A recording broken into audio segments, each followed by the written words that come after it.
আজকে চাল, সয়াবিন এবং আলু দিয়ে দুর্দান্ত স্বাদের এক পাকের একটা পোলাও তৈরি করে দেখাবো।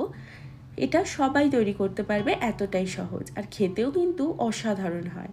যেদিন বিশেষ কিছু রান্না করবার ইচ্ছে করবে না, সেদিনকে এই রেসিপিটা অবশ্যই তৈরি করে দেখবে। ছোট থেকে বড় সকলে কিন্তু ভীষণ পছন্দ করবে, এটা খেতে দারুণ লাগে। আর এই রেসিপিটার সাথে সাইডে কিন্তু কোনো ডিশ প্রয়োজন পড়বে না, এই একটা পদই যথেষ্ট দুপুরবেলা বা রাত্রেবেলা খাবারের জন্য। তাহলে চলো আর কথা না বাড়িয়ে আজকের রেসিপিটা ঝটপট করে দেখে নেওয়া যাক। নমস্কার, আমি সুস্মিতা। আমার রান্নাঘরে সবাইকে স্বাগত জানিয়ে শুরু করছি আজকের রেসিপি। সবার প্রথমে এখানে আমি নিয়ে নিচ্ছি একটা মিক্সিং বোল। এই বোলের মধ্যে আমি নিয়ে নেব 1.5 কাপ পরিমাণে চাল। আর এটা আমি বাসমতি চাল ব্যবহার করছি, তোমরা চাইলে রেগুলার যে চালটা আমরা খাই সেই চাল দিয়েও রেসিপিটা তৈরি করতে পারো। আর যে কোনো একটা বাটি বা কাপ সেট করে নেবে চাল এবং জলটা মেপে দেওয়ার জন্য। এবার এই চালটাকে খুব ভালো করে 2 থেকে 3 বার জল পাল্টে পাল্টে ধুয়ে নেব। চালটা ধোয়ার পরে চালটাকে ভিজিয়ে মোটামুটি 15 থেকে 20 মিনিটের জন্য রেখে দিতে হবে। তো চালটার মধ্যে বেশ খানিকটা জল দিয়ে দিলাম। এবার এইভাবে চালটাকে 20 মিনিটের জন্য ভিজতে দেব। এদিকে একটা বাটিতে নিয়ে নিচ্ছি 2 কাপ পরিমাণে সয়াবিন। সয়াবিনটার মধ্যেও বেশ খানিকটা গরম জল দিয়ে 15 মিনিটের জন্য ভিজিয়ে রাখবো।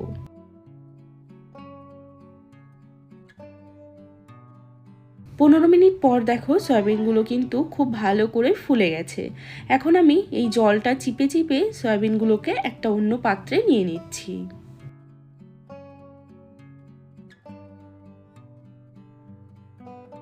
তো এখানে আমি সমস্ত সয়াবিনের জল চিপে সয়াবিনটাকে আলাদা করে নিয়েছি। এখন রান্নাটা শুরু করব। রান্নাটা করার জন্য কড়াইতে দিয়ে দিচ্ছি খানিকটা পরিমাণে সাদা তেল।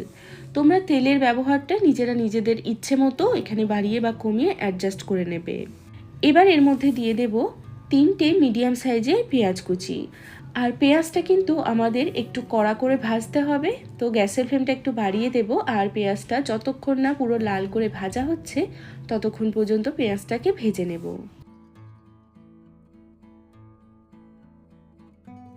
তো এখানে দেখো পেঁয়াজটার মধ্যে কিন্তু বেশ লাল রং ধরতে শুরু করেছে। আর এই সময়তেই এর মধ্যে অ্যাড করব কিছু গোটা গরম মশলা। যেমন আমি এখানে নিয়েছি 1/2 চামচ গোটা জিরে, 1/2 চামচ গোলমরিচ, 3-4টে মতো এলাচ, 3-4টে লবঙ্গ, 2টো ছোট দারচিনির টুকরো আর একটা তেজপাতা। আর এই ফোড়নটা কিন্তু পেঁয়াজটা যখন অর্ধেক ভাজা হবে তখনই অ্যাড করতে হবে। আর ফোড়নটা দেওয়ার পরে আবারও বেশ কিছুক্ষণ সময় নিয়ে ভাজবো, যতক্ষণ না পর্যন্ত পেঁয়াজটা পুরো বেরেস্তা তৈরি হচ্ছে। তো এখানে দেখো আরও 3-4 মিনিট মতো ভাজার পরে পেঁয়াজটা কিন্তু একদম বেরেস্তার মতো তৈরি হয়ে গেছে। আর আমাদের গোটা গরম মশলাগুলোও খুব ভালো করে ভাজা হয়ে গেছে। এখন এর মধ্যে অ্যাড করে দিচ্ছি 1 টেবিল চামচ পরিমাণে আদা রসুন বাটা। আদা রসুন বাটা দিয়ে 1 থেকে 2 মিনিটের জন্য একটু ভেজে নিচ্ছি। 1-2 মিনিট আদা রসুনটাকে ভেজে নেওয়ার পর এখন এর মধ্যে আমি দিয়ে দিচ্ছি সয়াবিন। তার সাথে দিয়ে দেব একটা বড় সাইজের আলু, আমি একটু ছোট ছোট টুকরো করে কেটে নিয়েছি। আর দিয়ে দিলাম 1/2 চামচ মতো লবণ। দিয়ে দেব 1/2 চামচ গোলমরিচের গুঁড়ো। আর দিয়ে দেব 1/2 চামচ মতো ভাজা জিরে গুঁড়ো। এবার সমস্ত কিছু ভালো করে নেড়ে চেড়ে 4 থেকে 5 মিনিটের জন্য একটু ভালো করে ভেজে নেব। তো এখানে আমি 5-6 মিনিট মতো সমস্ত কিছু ভালো করে ভেজে নিয়েছি। এবার এর মধ্যে অ্যাড করে দেব 2টো মিডিয়াম সাইজের টমেটো। টমেটোটাকে এখানে আমি বেশ বড় বড় করে কেটে নিয়েছি। টমেটোটা দেওয়ার পরে ভালো করে নেড়ে চেড়ে নেব। এবার এর মধ্যে অ্যাড করব জল। এখানে যেহেতু আমি 1.5 কাপ পরিমাণে চাল নিয়েছিলাম, তাই জন্য এখানে আমি অ্যাড করব পুরো 3 কাপ পরিমাণে জল। যতটা চাল নিয়েছি তার ডবল কিন্তু আমাদের এখানে জল দিতে হবে। তো এখানে আমি 1.5 কাপ চাল নিয়েছিলাম, তাই জন্য 3 কাপ জল দিয়েছি। জল দিয়ে ভালো করে নেড়ে চেড়ে মিশিয়ে এবার এটাকে ঢাকনা লাগিয়ে 5-6 মিনিটের জন্য একটু ফুটিয়ে নেব, যাতে করে আলুগুলো ভালো করে সেদ্ধ হয়ে যায়।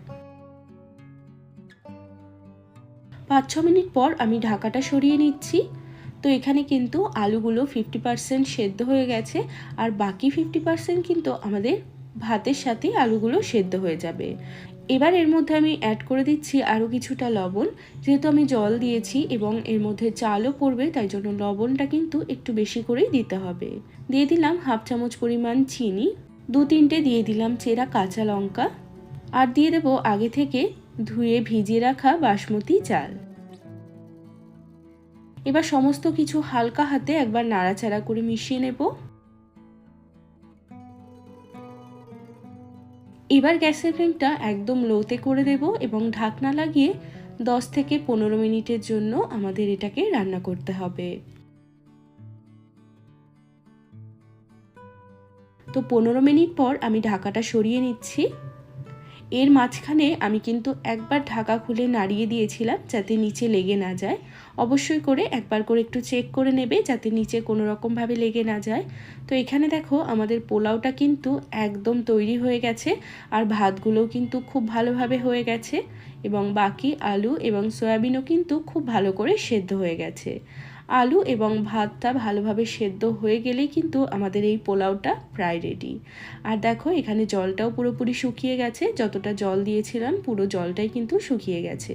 এবার এর মধ্যে আমি অ্যাড করে দেব 1 চামচ মতো ঘি দিয়ে হালকা হাতে খুব ভালো করে একটু নেড়েচেড়ে মিশিয়ে নেব। ব্যাস তৈরি হয়ে গেল এক পাকে দুর্দান্ত স্বাদের এই রেসিপিটা। গরম গরম এটা খেতে কিন্তু দারুণ লাগে। আর এই রেসিপিটা কিন্তু ছোট থেকে বড় সকলের টিফিন হিসেবেও তোমরা প্যাক করে দিতে পারো। এটা বানানো খুব সহজ, বাড়িতে বানিয়ে দেখবে খেতে দারুণ হয়। তো অবশ্যই করে একবার হলেও রেসিপিটা তৈরি করে দেখবে। আর আজকের এই ভিডিওটা তোমাদের কেমন লাগলো সেটা কিন্তু একটা লাইক বা কমেন্টের মাধ্যমে আমাকে জানাবে। চ্যানেলটিকে সাবস্ক্রাইব করে না থাকলে চ্যানেলটিকে সাবস্ক্রাইব করে নেওয়ার অনুরোধ রইল। সবাই ভালো থাকবে, সুস্থ থাকবে। আমি আবারও চলে আসবো অন্য কোনো রেসিপির সাথে। আজ এ পর্যন্তই, টাটা।